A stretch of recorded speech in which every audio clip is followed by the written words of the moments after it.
আলহামদুলিল্লাহ। আল্লাহুম্মা সাল্লি ওয়া সাল্লিম আলা নাবিয়্যিনা মুহাম্মদ।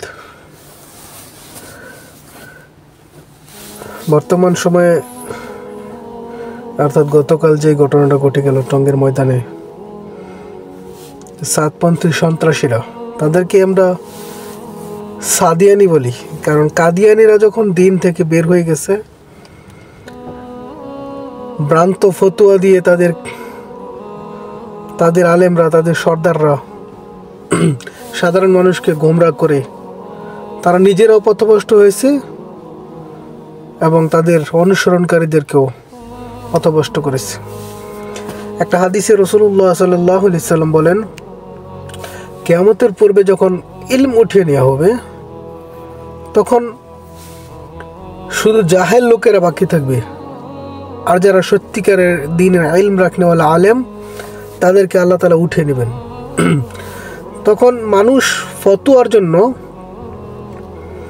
মানে দ্বীনি বিষয়ে মাসলা মাসাইল জানার জন্য, ওই যে লেবাসদারি কিছু লোক থাকবে যারা একেবারে অজ্ঞ অথচ আলেমদের ভেষ ধরে বসে আছে, তাদের কাছে যাবে, যে জিজ্ঞেস করবে এই মাসালার কি সমাধান, ওই মাসালার কি সমাধান। রাসূলুল্লাহ সাল্লাল্লাহু আলাইহি সাল্লাম বলেন, সে তখন ফতোয়া দিবে। ওই জাহেল তখন সে নিজের অজ্ঞতার কথা প্রকাশ করবে না, সে যে আমি আসলে এই ব্যাপারে জানি না, এটা যদি বলে সে ছোট হয়ে যাবে, কারণ তার লেবাস, তার বেশভূষা এমন। তখন সে ভুল ফতোয়া দেবে, ফাফতাহু, সে ভুল ফতোয়া দেবে। রাসূলুল্লাহ সাল্লাল্লাহু আলাইহি সাল্লাম বলেন, তার ভুল ফতোয়ার কারণে ফাদল্লু আদল্লু, সে নিজেও গোমরাহ, সে নিজেও পূর্বে থেকেই গোমরাহ, এবং যাদের কাছে ফতোয়া দেবে তারাও পথভ্রষ্ট হয়ে যাবে। যেমন মাওলানা সাদ সাহেব একটা ফতোয়া দিয়েছে যে মাদ্রাসায় চাকরি করে, মসজিদে ইমামতি করে যারা টাকা নেয়, তাদের টাকা নাউজুবিল্লাহ ওই সমস্ত মহিলাদের চেয়েও নিকৃষ্ট, আর ওই সমস্ত মহিলারা এই সমস্ত আলেমদের থেকে আগে জান্নাতে চলে যাবে। আমি জানি না উনি কি ওই সমস্ত জায়গায় যান কিনা, কারণ তাহলে না গেলে উনি চিনেন কীভাবে, জানান কীভাবে, এটা উনি ভালো জানেন, আমি এ বিষয়ে বলবো না। তা আমি বলতে চাই, আসলে উনি এই ফতোয়ার দ্বারা ওনার যারা মতাদর্শ আছে তাদেরকে উনি মাদ্রাসা বিমুখ করে দিয়েছেন, আলেমদের থেকে বিচ্ছিন্ন করে দিয়েছেন। এখন তাদের কাছে তো কিছু আলেম আছে, ঠিক না? কিছু তাদের সাথে তো কিছু থাকবে লেবাসদারি, কিছু মাদ্রাসা থেকে ফারেক, এরকম কিছু লোক তো থাকবে, স্বাভাবিক।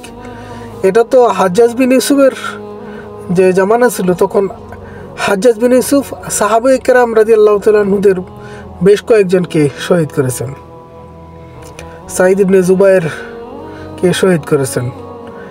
বড় বড় সাহাবীদের মধ্যে কয়েকজন ছিল, এবং তাবেঈনদের মধ্যে সম্মানিত ফুকাহায়ে কেরামদের মধ্যে অনেককে সে কষ্ট দিয়েছে, শহীদ করেছে, নির্যাতন জুলুম করেছে। কিন্তু তাকে সমর্থন দেওয়ার মতো কিছু লেবাসদারি মাদ্রাসা থেকে ফারেক লোক ছিল না? থাকবে, এটা স্বাভাবিক, কারণ তোষামতকারী লোক যে জায়গার মধ্যে বিরোধিতা করার লোক থাকে, সেই জায়গায় তোষামতের লোকও থাকে, বাস্তবতাই। ঠিক তেমনই মাওলানা সাদের সাথে কিছু তোষামতকারী লোক তো থাকবে, তারা বলবে যে হ্যাঁ আপনি যা বলেছেন সুন্দর বলেছেন, এবং আপনার কথা ঠিক আছে, আমরা আপনাকে সাপোর্ট করি, প্রয়োজনে আপনি এই বিষয়ে কিতাব লেখেন, আমরা মুফতি হয়ে ফতোয়া স্বাক্ষর করতেও রাজি আছি। কারণ তারাও একটা মাদ্রাসা থেকে যদি ফারেক হয়ে থাকে তো ভালো, না ফারেক হয়ে থাকলে তো মিথ্যাবাদী। সে যদি কোনো মাদ্রাসা থেকে ফারেক হয়ে থাকে, তাহলে তার উস্তাদ তাকে কি আদব শিক্ষা দিয়েছে, সে কি শিখেছে, সে কি শিক্ষা দিয়েছে তাকে, আর সে কি শিখেছে, তাকে কি এলিম শিক্ষা দিয়েছে, আর সে কি শিখেছে। প্রশ্নটা এটাই যে আসলে সে তো উস্তাদ থেকে শিখে নাই, সে শিখেছে নিজে থেকে। সে নিজে থেকে যখন শিখেছে, ফতোয়া নিজে থেকে বানিয়েছে, মাসআলা নিজে থেকে বানিয়েছে। আমাদের মুরব্বীরা, আমাদের উস্তাদরা যখন আমাদেরকে পড়ায়, তখন উনি ওনার কথা বলেন না, উনি পূর্বের তাবেঈনদের কথা বলেন যে সাহাবায়ে কেরামের মত এটা ছিল, আইয়ামে মুস্তাহিদদের মত এটা, হ্যাঁ হাদিসে রাসূলুল্লাহ সাল্লাল্লাহু আলাইহি সাল্লামের মত এটা। এভাবে উনি একে একে দলিল সহকারে আমাদের কাছে মাসালাগুলো বয়ান করেন। আমি যখন ওই মাসালা থেকে বিচ্যুত হই, অন্য কোনো মাসালা নিজে থেকে বানিয়ে অথবা মন থেকে আসলো, আমি ওটাকে মাসালা হিসাবে গ্রহণ করলাম, তাহলে তো আমি তালিম আমার ওস্তাদ থেকে নিলাম না, তালিম নিলাম কাছ থেকে। ওই যে আল্লাহ তাআলা বলতেছেন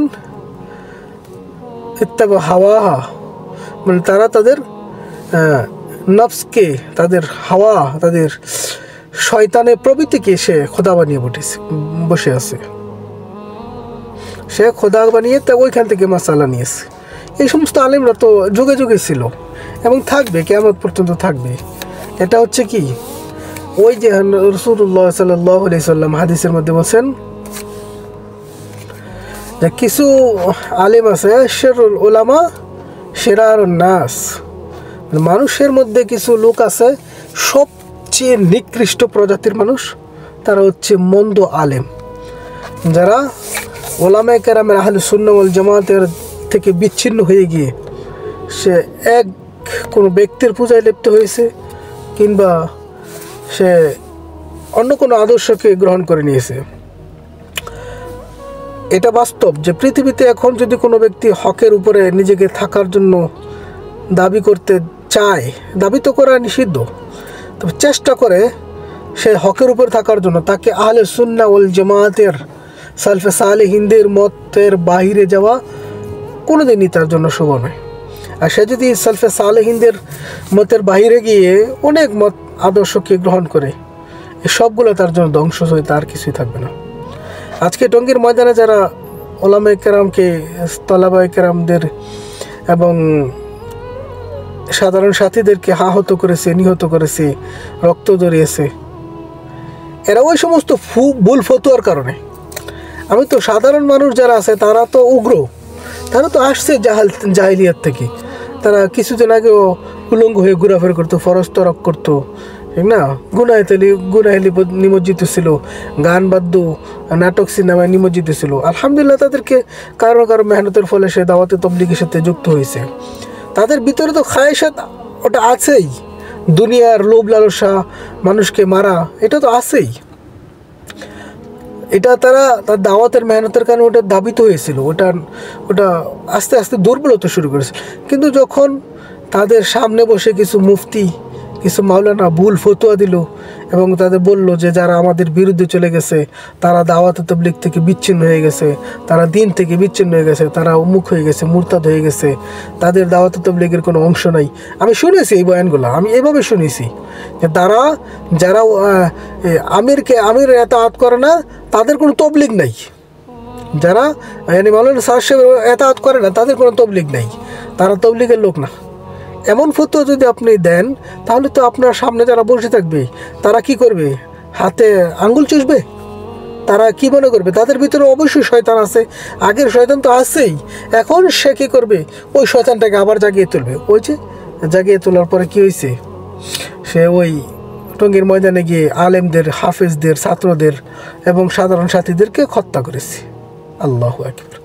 এর জন্য দায়ী ওই যার ভিতরে খায়েশাত ছিল সে না, এর জন্য দায়ী ওই শারুল উলামা শিরারুন নাস, ওই ব্যক্তি দায়ী, ওই যে সামনে বসে বসে মানুষকে উগ্রবাদী বক্তব্য বলে তাদেরকে হিংসাত্মকভাবে ওইখানে যাওয়ার জন্য প্রস্তুত করেছে, তারা দায়ী।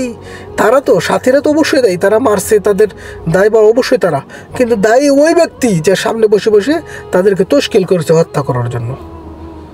দাওয়াতে তাবলীগ এখানে নসিহত হয়, মানুষকে আল্লাহর দিকে, আল্লাহর সাথে সম্পর্ক করে দেওয়া হয়, মানুষের দুশ্মন তৈরি করে না। দাওয়াতে তাবলীগের দ্বারা মানুষের বন্ধুত্ব হয়। আমরা দাওয়াতে তাবলীগের সবচেয়ে বড় একটা সিফত জানি, ওটা হচ্ছে ইকরামুল মুসলিমিন। অথচ এটা ছিল ইকরামুল উলামা, ইকরামুল তলাবা, এরকম ছিল। ওলামা ইকরামের ইকরাম করা, ওটা একরামুল মুসলিম হয়েছে, আলহামদুলিল্লাহ, মুসলমানদের একরাম করা। কিন্তু মূল ভিত্তিটা ছিল একরামুল ওলামা, ওলামাদেরকে একরাম করা। ওই ওলামা একরামের এখন একরাম কীভাবে হচ্ছে? মানুষকে রক্ত ঝরিয়ে, তাদেরকে হত্যা করে, তাদেরকে গালাগালি করে, তাদেরকে নাউজুবিল্লাহ ওই সমস্ত নারীদের সাথে তুলনা করে কি হয়ে গেল আলতা তবলিগের মধ্যে? এই জন্য আমি বলি যে দায়ী হচ্ছে ওরা, যারা সব মিম্বারে বসে বসে সাধারণ সাথীদেরকে উগ্রবাদী বক্তব্য করে তাদেরকে তশকিল করেছে হত্যার জন্য। আমি যদি বলবো তাহলে তাদেরকে আগে গ্রেপ্তার করে, তাদেরকে গ্রেপ্তার করে তাদের থেকে স্বীকারোক্ত দিন। আমি মনে করি এদের পিছনে কোনো না কোনো ফান্ডিং আছে, তারা কারো না কারো থেকে এইভাবে ফান্ডিং পাইতেছে। এই যে 40-45 হাজার লোক তারা এখানে জমায়েত করছে, কেন করবে? তাদেরকে সরকার কখনো অনুমতি দিল যে তোমরা ইজতেমা ময়দানে আসো? তাদেরকে কে অনুমতি দিল? এখানে আলোচনা চলাকালীন তারা কেন ইজতেমা ময়দানে হামলা করবে? এই জন্য তাদেরকে গ্রেফতারি আইনের আওতায় এনে তাদের থেকে স্বীকারোক্তি করা এবং সাথীদেরকে, যারা সাধারণ লোক আছে, তাদেরকে এই কথার উপর ঐক্যবদ্ধ করা। কাজ করবো ওলামায়ে কেরামের পিছনে, ওলামায়ে কেরামকে সামনে রেখে কাজ করবো, কোনো এরকম কোনো সাধারণ মানুষকে নয় যারা উগ্রবাদী বক্তব্য দিবে, মানুষকে মারার জন্য, হত্যার জন্য তশকিল করবে, ওই সমস্ত লোকদের সামনে রেখে কোনো কাজ হবে না বাংলাদেশে। তাদের তবলিগ একটাই হবে, বাস তবলিগের কাজ একটাই হবে, ইজতেমা একটাই হবে। যদি তোমরা থাকো থাকো, না থাকলে তোমরা তোমাদের রাস্তা দেখো, কিন্তু কাজ ভিন্ন বিচ্ছিন্নভাবে কোনো তবলিগের কাজ হয় না। দিন একটাই, তবলিগের পন্থা একটাই। এই জন্য কাজ করলে তবলিগের সাথীদের যেমন আলেমদের অনুসরণ থেকে কাজ করতে হবে। আল্লাহ আমাদেরকে এই সমস্ত ফিতনা থেকে হেফাজত করে। রাসূলুল্লাহ সাল্লাল্লাহু আলাইহি সাল্লামের একটা হাদিস আমরা বলবো, এখানে রাসূলুল্লাহ সাল্লাল্লাহু আলাইহি সাল্লাম বলতেছেন যে যখন দুজন মুসলমান আপসে মারামারি, হত্যা, গালাগালিতে লিপ্ত হয়, ইস্তাকাল মুসলিমিনা বিসাইফাইহুমা, মানে তারা দুজনে যখন অস্ত্র নিয়ে একে অপরের বিপক্ষে দাঁড়িয়ে যায়, আল কাতিলু ওয়াল মাকতুলু ফিন্নার, দুইজন হত্যাকারী এবং নিহত উভয় ব্যক্তি জাহান্নামে যাবে। সাহাবায়ে কেরাম বলছেন, ইয়া রাসূলুল্লাহ আমা মালাল মাকতুল, আমরা তো জানলাম বুঝলাম যে এক ব্যক্তি কাতেল, সে জাহান্নামে যাবে, কিন্তু মাকতুল মানে যাকে হত্যা করা হয়েছে, নিহত ব্যক্তি কেন জাহান্নামে যাবে? রাসূলুল্লাহ সাল্লাল্লাহু আলাইহি সাল্লাম বলেন, ওই ব্যক্তি উরিদু আইয়ুকাতিল আখি, সেও তো তার ভাইকে হত্যা করার জন্য অস্ত্র উঠিয়েছিল, কিন্তু সে পারে নাই, তাকে হত্যা করে ফেলেছে। অথচ তার দিলের ভিতরে ছিল সে তার ভাইকে হত্যা করবে। যে নম্বর ভাই, এগুলো ছেড়ে দিন। তাবলিগ মানুষকে হত্যা করতে শেখায় না। তাবলিগ আল্লাহর নবী সাল্লাল্লাহু আলাইহি সাল্লামের একটা সবচেয়ে নুরানি মেহনত, যে মেহনতের দ্বারা লক্ষ লক্ষ কোটি কোটি মানুষের হেদায়েতের রাস্তা হয়েছে। আপনি কি করছেন? সেই তাবলিগের নামে হত্যা করছেন, রক্ত ঝরাচ্ছেন, মাঠ দখলকে কেন্দ্র করে ওলামায়ে কেরামের সাথে বিদ্বেষে হত্যায় লিপ্ত হয়ে যাচ্ছেন, ওলামায়ে কেরামের রক্ত ঝরাচ্ছেন। যেই জমিনে ওলামায়ে কেরামের রক্ত পতিত হয়, ওই জমিনে আপনি আবার মেহনত করবেন? ইয়া আল্লাহ, কিভাবে হইলেন এমন? কিভাবে এত নৃশংস হতে পারলেন? আল্লাহ আমাদেরকে হেফাজত করুন। আমিন।